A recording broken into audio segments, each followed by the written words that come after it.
direct. Bien. Nous sommes avec Mathieu Roux. Mathieu, nouveau sondage ELAB pour BFM TV qui montre quoi? Qui montre que les Français sont favorables à la poursuite du mouvement des Gilets jaunes et beaucoup continuent à approuver le mouvement. Très légère baisse, mais forte majorité qui approuve le mouvement. Oui, ils sont 70% à continuer d'approuver le mouvement et près de 9 sur 10 à penser aussi que les mesures annoncées par le gouvernement ne répondent pas du tout aux attentes ou en tout cas seulement en partie.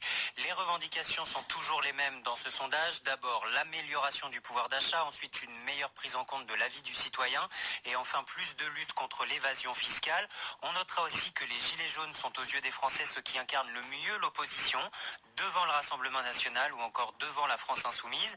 Et donc vous le disiez, pour ce qui concerne la poursuite des actions, c'est beaucoup plus équilibré. 54% des Français estiment qu'il faut continuer et 46% estiment qu'il faut s'arrêter. Oui, et je répète, j'ai été le premier à parler d'une liste européenne aux Gilets jaunes, des Gilets jaunes, mais ça me paraît une liste des Gilets jaunes aux européennes, mais ça me paraît évident. Ça me paraît évident. Sinon, les Gilets jaunes seront noyés par la classe politique. Ça, c'est absolument certain, je la connais trop. Pour cela, Chantal Moreau, par exemple, qui est gilet jaune à Marseille. Bonjour Chantal. Bonjour. Ça va ce matin? Ça va. Bon. Alors, vous êtes contente, 54% des Français qui estiment que la mobilisation doit se poursuivre. Oui. Je vous entends très mal, monsieur. C'est vrai? Oui. Bon, eh ben moi je vous entends très bien. Alors, c'est l'essentiel, hein? Oui. Non? Je vous écoute. Eh bien, je vous disais que 54% des Français estiment que la mobilisation doit se poursuivre. Vous êtes contente? Je suis contente. Je trouve que c'est normal. Oui. Elle va se poursuivre, elle doit se poursuivre comment, selon vous? La mobilisation, elle est toujours la même. Elle est toujours aussi importante. Et malgré ce qui vient de se passer ces derniers jours, la mobilisation reste très très très forte au niveau des ronds-points et des péages, au niveau aussi de la mobilisation des Gilets jaunes et au niveau des gens qui viennent nous donner des coups de main. Bon.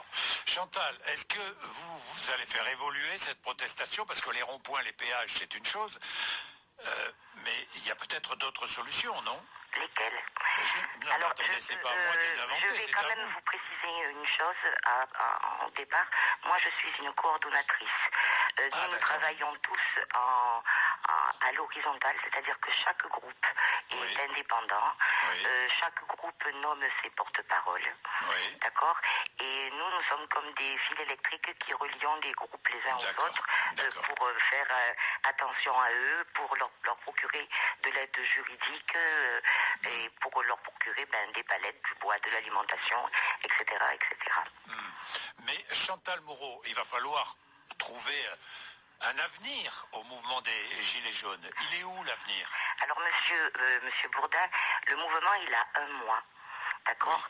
Donc nous organisons, nous sommes structurés au niveau national, région par région, avec l'ensemble des groupes.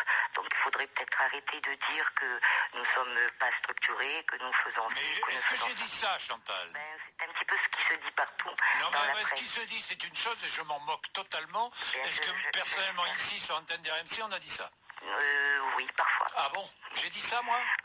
Pas vous, mais les personnes que vous recevez souvent. Ah bah oui, ça, chacun est libre de dire ce qu'il veut, Chantal. Hein. Vous le savez, vous comme les autres. Hein.